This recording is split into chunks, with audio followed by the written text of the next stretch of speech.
So a consumer would purchase this card, Okay. and it actually pairs with this mobile app.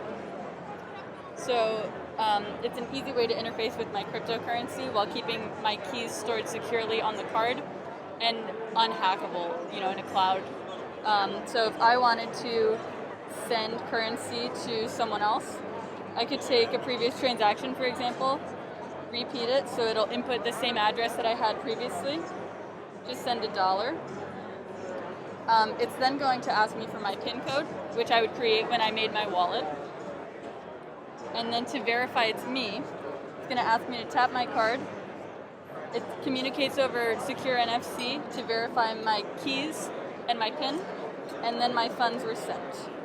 So the transaction is now pending.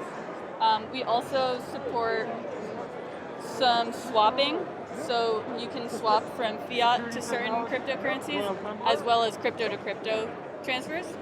And you have a whole history of all your previous transactions in the app, as well as just easily being able to view all of your balance.